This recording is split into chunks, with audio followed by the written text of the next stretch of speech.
بسم اللہ الرحمن الرحیم۔ السلام علیکم۔ میرا نام ملکہ ہے اور میں 24 سال کی ہوں۔ میرا ایک چھوٹا بھائی اور اس سے چھوٹی ایک بہن ہے۔ میرے ابو کام کے حوالے سے دوسرے شہر میں رہتے ہیں اور ہم تینوں بہن بھائی پڑھائی کی وجہ سے امی کے ساتھ ملتان میں ایک کرائے کے مکان میں رہتے ہیں۔ ہمارا گھر دوسری منزل پر ہے۔ ہم جب سے یہاں رہتے ہیں ہمیں تب سے اس بات کا پتہ ہے کہ ہمارے گھر میں کچھ جنات وغیرہ رہتے ہیں، لیکن وہ ہمیں کبھی پریشان نہیں کرتے اور نہ ہی اپنی موجودگی کا احساس دلاتے ہیں۔ مگر پھر بھی کچھ ایسے واقعات ہمارے ساتھ پیش آئے ہیں جن سے ہمیں ان کے موجود ہونے کا واضح پتہ چلا۔ ایک بڑا واقعہ میری امی اور بہن کے ساتھ اور 2-3 واقعات مجھ اکیلی کے ساتھ ہوئے۔ پہلا واقعہ جو میری امی اور بہن کے ساتھ ہوا، یہ تب کی بات ہے جب ہم بہن بھائی چھوٹے تھے۔ اگر بات میری ہے میں اس وقت سوئی ہوئی تھی جب یہ واقعہ پیش آیا، اس لیے امی نے مجھے اگلی صبح بتایا۔ اس دن مغرب کی لائٹ گئی ہوئی تھی، دودھ والا دودھ دے کر گیا تھا تو میری امی نے دودھ ابالنے کے لیے چولہے پر رکھ دیا۔ ساتھ انہوں نے وضو بھی کیا ہوا تھا تو وہ بر وقت نماز پڑھنے کے لیے کمرے میں چلی گئی اور ایک موبائل کی لائٹ جلا کر میری بہن کو دے دی اور اس سے کہا کہ دودھ کا خیال رکھنا، کہیں دودھ ابل کر باہر نہ آ جائے۔ اب امی نماز پڑھنے چلی گئی اور بہن کچن میں دودھ کے پاس بیٹھی تھی۔ میری بہن کو باہر کچن میں ڈر لگ رہا تھا تو وہ دودھ کو چھوڑ کر امی کے پاس آ گئی۔ ابھی امی کی نماز مکمل نہیں ہوئی تھی کہ اچانک ایسی آواز آئی جیسے کسی نے زور سے لوہے کا پتیلا فرش پہ دے مارا ہو۔ امی بہت پریشان ہو گئی کہ کہیں بلی نے دودھ کا پتیلا گرا نہ دیا ہو اور سارا دودھ ضائع نہ ہو گیا ہو۔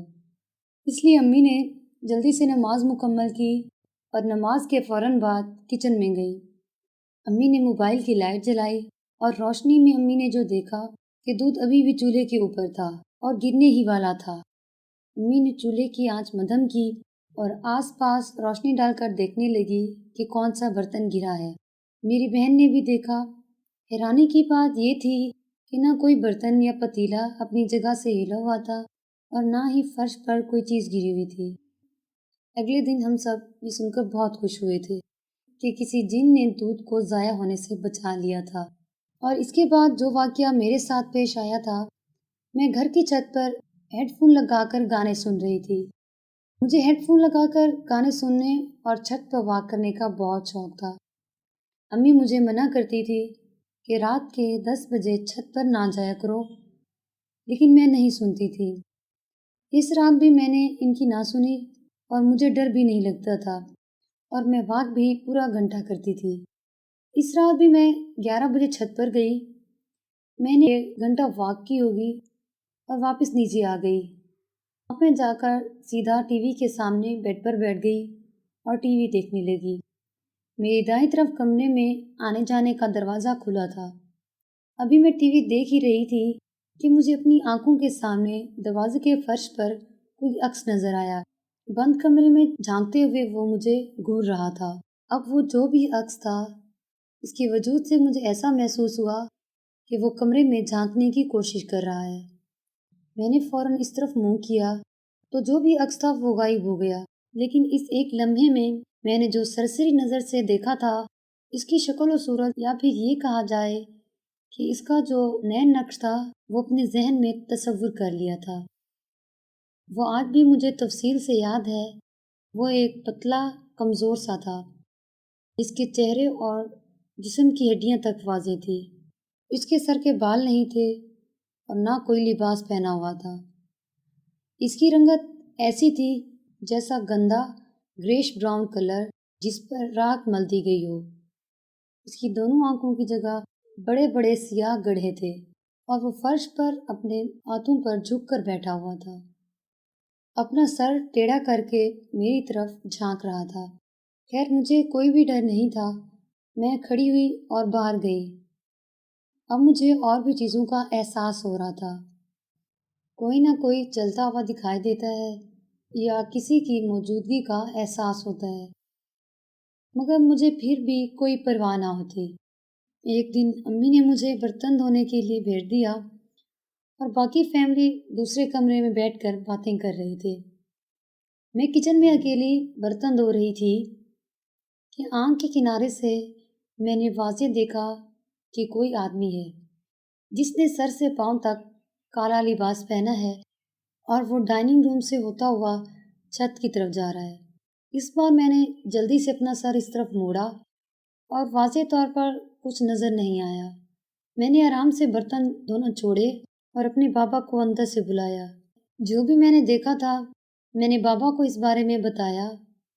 بابا ان چیزوں کے بارے میں جانتے ہیں۔ انہوں نے میری بات سنی اور مجھ سے کہا، بیٹا اب خیال رکھنا، اگر اب کچھ نظر آئے تو مجھے لازمی بتانا۔ مگر اس کے بعد مجھے کچھ اور نظر نہ آیا اور نہ ہی محسوس ہوا۔ مجھے کوئی ڈر نہیں لگا، لیکن پھر بھی اللہ پاک کا شکر ہے کہ مجھے کسی چیز نے کوئی نقصان نہیں پہنچایا۔ اس کے بعد جو تیسرا واقعہ پیش آیا، ہم کبھی کبھار باہر کا دروازہ کھلا چھوڑ دیتے تھے تو پھر کوئی بلی وغیرہ اندر آ جاتی تھی۔ اس دن بھی میں نے ایک کالی بلی کو چلتے پھرتے واضح دیکھا۔ مجھے بلیاں بہت پسند ہیں لیکن امی کو پسند نہیں۔ جس طرح بلیاں دھیمی آواز میں پکارتی ہیں اسی طرح سے وہ اس کی بھی آواز آ رہی تھی، لیکن وہ بلی مجھے تھوڑی سی اب نارمل لگ رہی تھی اور وہ اوپر جا کر سیڑھیوں کے درمیان میں بیٹھ گئی جہاں سایہ تھا اور روشنی نہیں آ رہی تھی۔ وہ کالی بلی اندھیرے میں کچھ زیادہ ہی کالی لگ رہی تھی۔ وہ آہستہ آہستہ قریب آ رہی تھی۔ میری نظر میں وہ بولتی تھی۔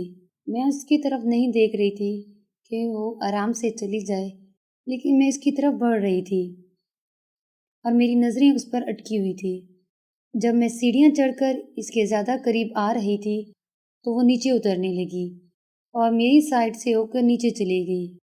میں نے اسے جانے دیا اور اسے پکڑنے کی کوشش نہیں کی، لیکن میں آرام سے نیچے اتری کہ کہیں بلی ڈر کے کمرے میں نہ چلی جائے۔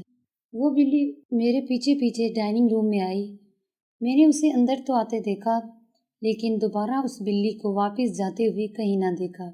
میں نے پورے گھر کا چکر لگایا، لیکن مجھے وہ ڈھونڈنے پر بھی نہیں ملی اور نہ ہی میں نے اسے دوبارہ دیکھا۔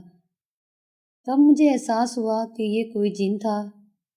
پچھلے مہینے بھی میں نے ایک جن کو بلی کی شکل میں دیکھا تھا۔ میں نے اسے کچن کے اندر کھڑکی سے جھانکتے ہوئے دیکھا۔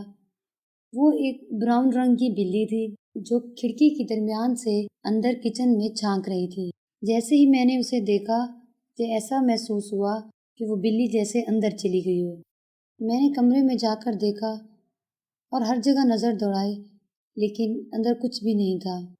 یہ جن اسی طرح روز ہمارے گھر میں آتے، لیکن ہمیں بغیر کوئی پریشانی دیے وہاں سے چلے جاتے، اور ہم آج بھی اس گھر میں رہتے ہیں۔